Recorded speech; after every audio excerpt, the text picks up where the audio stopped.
Konnichiwa, bonjour à toutes et à tous. Dans quelques minutes, dans le cadre de notre rétrospective Hayao Miyazaki, nous vous proposons de voir ou revoir Nausicaa, un film sorti en 1984 au Japon et 22 ans plus tard en France, en 2006. Hayao Miyazaki, c'est un nom qui vous dit forcément quelque chose. C'est un des grands maîtres du cinéma d'animation japonais. Son premier long métrage, Le Château de Cagliostro, il le réalise en 1979. Encore un film qui a mis plusieurs années à atteindre l'Hexagone puisqu'il est sorti chez nous en 2019. Mais avant de réaliser son premier film, Le Château de Cagliostro, Hayao Miyazaki avait déjà une longue carrière dans le domaine de l'animation. En 1963, alors qu'il n'a que 22 ans, il est engagé par le studio Toei Doga pour être intervalliste. C'est un métier qui consiste à dessiner des images qui complètent celles faites par l'animateur clé dans le but d'amener le plus de fluidité possible à la séquence animée. 2 ans plus tard, en 1965, Hayao Miyazaki se fait remarquer en proposant quelque chose qui était bien au-delà de son champ de compétences, une fin alternative au film Les Voyages spatiaux de Gulliver.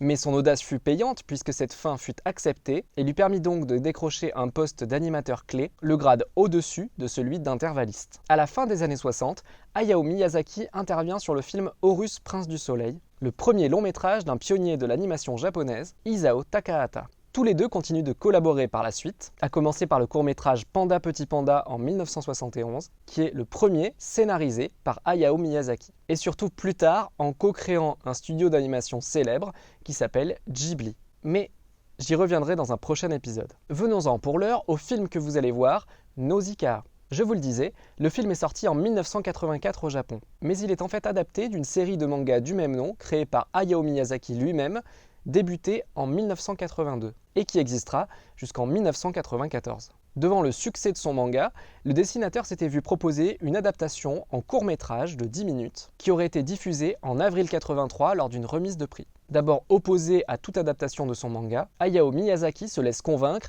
à une condition, que son ami Isao Takahata coproduise le film. Il décide aussi très vite d'augmenter la durée du film, qui finit par se transformer en un long métrage d'animation, soit plus de 60 minutes. À sa sortie japonaise, en mars 1984, le film est un succès immédiat.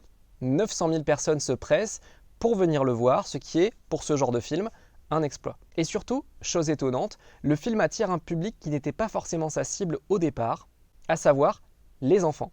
Car, c'est toujours bien de le rappeler, l'animation, ce n'est pas toujours pour les enfants. Mais l'œuvre a dépassé les intentions de son créateur, et Nausicaa a ainsi changé le destin de l'animation japonaise, qui allait désormais s'ouvrir au monde. Vous en savez désormais un petit peu plus sur Nausicaa d'Hayao Miyazaki, que je vous laisse découvrir ou redécouvrir tout de suite. Je vous souhaite une très bonne séance, un très bon été, et je vous dis à très bientôt au cinéma. Sayonara!